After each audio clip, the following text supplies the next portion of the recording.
Roughly 600 infantry troops from the storied 173rd Airborne Brigade Combat Team are heading to Poland and the 3 Baltic states, in the first major movement of U.S. ground troops to Europe since Russia's incursion into Ukraine. 4 companies of roughly 150 soldiers each will head to Poland, as well as Estonia, Latvia and Lithuania, and stay for roughly a month, said Pentagon spokesman Navy Rear Adm, John Kirby. The forces will be relieved by future rotations of airborne infantry troops through at least the end of 2014, if not beyond. 12 F-16 Fighting Falcon jets and a support staff of roughly 200 people was sent to Poland earlier this year. Soldiers from the 173rd, based out of Vicenza, Italy, witnessed some of the harshest combat in Iraq and Afghanistan.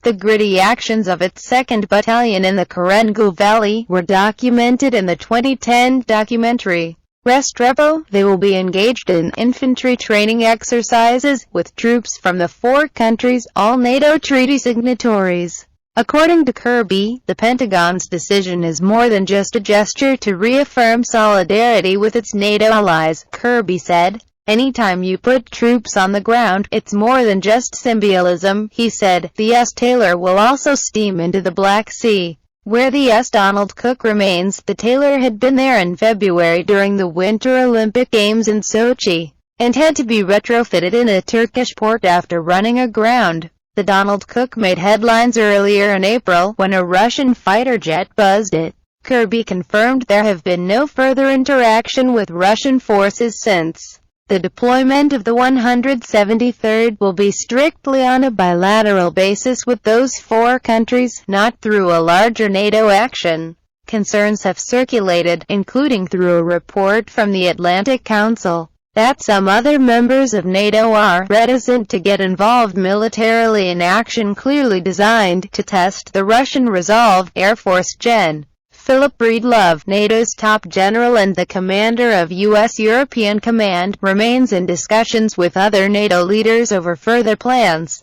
Defense Secretary Chuck Hagel said last week, Russian aggression has renewed our resolve to strengthen the NATO alliance, Hagel said Thursday, while speaking at a press conference with Polish National Defense Minister Tomasz Siemoniak. The pair hinted troop movements would take place in the coming weeks. These measures are not meant to provoke or threaten Russia. Instead, they are meant to demonstrate NATO's continued dedication to collective defense, he said. De-escalation has been our focus, and Russia must take steps to make that happen, Kirby said Tuesday. There will certainly be further announcements of troop exercises and other activity on both a bilateral basis and through NATO writ large. The front page of Russia's state news service RIA Novosti included nothing of the ongoing tensions in Ukraine, fueled largely by Russian forces operating there, U.S. officials have said. Instead, headlines included reports of Russian Navy expanding to new bases in the Arctic,